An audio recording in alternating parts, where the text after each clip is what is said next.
Welcome to this week's episode of the Employee Advocacy and Influence podcast.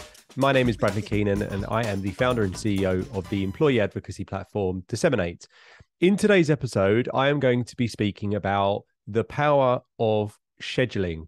And scheduling, or for our American friends, scheduling, can never quite work out which one to use, is really, really important. And the reason why it's important really came to my mind this week, because last week I was on holiday and I came back in and had Monday morning blues a little bit because I'd got used to being away from the business. So I wasn't active. I wasn't posting on social, or I was posting on social, but it was all scheduled.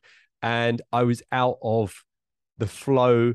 The habit wasn't there. And then I come back in on Monday and I'm kind of like, oh, right, we've got to get this thing going again. So the reason why scheduling is so important when it comes to employee advocacy is that when we're asking for people to participate in our program, this isn't their core job, and it's unlikely that they're being paid to do it. So if you rely on somebody forming a new habit, and that habit being religiously going in and posting, potentially once a day, even if it's twice a week. In fact, twice a week becomes harder because it's harder to form a habit of something you do twice a week rather than something you do daily. It has a habit of falling by the wayside because either holiday gets in the way and you come back just like I did this week and you don't know almost what your job is, and you kind of have to do a recalibration before you get going. But work gets in the way, and not gets in the way in a bad way. Work is the core thing that we do. So if something happens in the business, there's something that requires the advocate's attention, then it's likely that the process of sharing content actually becomes secondary, a second priority. And once you stop doing something for a period of time, it's like going to the gym. If you don't go for a couple of weeks, then it's harder to reset. And the reality is that most of the content that people produce is what we would class as evergreen. Of course, there's content that is time sensitive. We're talking about a webinar that's on Thursday as an example. But on the whole, most content that people produce, I think about 70% of it, when we look, would be considered evergreen, meaning it doesn't matter whether you share it now or you share it in 3 weeks' time or even in 6 months' time in some cases.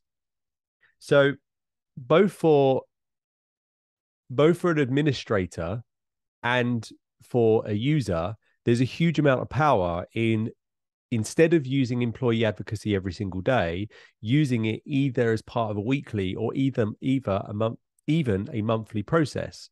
So the way that I use my socials is I typically post every single day, and I will probably schedule 2 weeks in advance. And the only things I will post on the day are things like the podcast when we've just produced it. But even the podcast, we're producing that in batches of maybe 2 or 3 at a time. And then essentially I do this and I talk for a few minutes, and then I don't have to do it again for a few weeks. So it's just a smart way to work. Now, the other reason why scheduling becomes more important is if you look at scheduling in a smart way.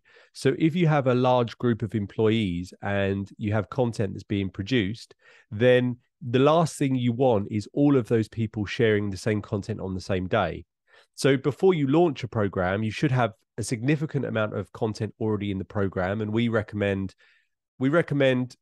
4 pieces of content per week per 100 active users. So, if you've got 200 people in the platform, then you need to be putting 8 pieces of content in a week. But before you launch, you really want maybe 20, 25 pieces of content in there that are considered evergreen, that somebody could go in and say, do you know what? I'm going to pick the 8 pieces of content that are right for me, and I'm going to schedule that over the next month. The other reason why that's important is that when you get busy or stressed and other things get in the way, then you naturally do the things that need to be done to fix that immediate problem.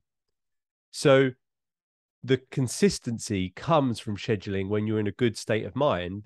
And what happens is, as you then distribute that content through some kind of scheduler, then the positive reinforcement is going to come back to the user, because even though on that day they don't feel that they want to share, they're still getting the positive signals from their audience. And again, it's as important for users as it is for administrators, because the same problem happens for the administrator, but actually could be even worse because they have to be putting content into the platform every single day in some cases. Now, if you're happy to listen to this outro, I've got a little bit of bonus content coming at the end that any social media or marketing manager would consider to be an absolute gift. So don't go anywhere.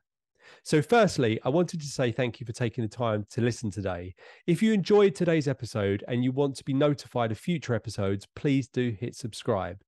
And if you got value from today, I'd love it if you could either rate us or, even better, provide us with a review. We started this podcast so we could help people who are either looking to launch employee advocacy programs or already run programs at the moment. So the more feedback we get from our listeners, the better we can do this. So here is the bonus content that I promised.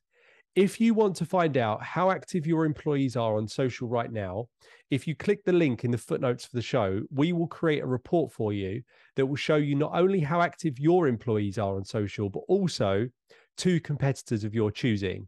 So you can really see how you benchmark against your competitors. And we will show you how this breaks down by seniority inside your organization and also geography. So hit that link and one of my team will be in contact. Thank you for taking the time to listen to this week's episode, and we look forward to seeing you same time next week.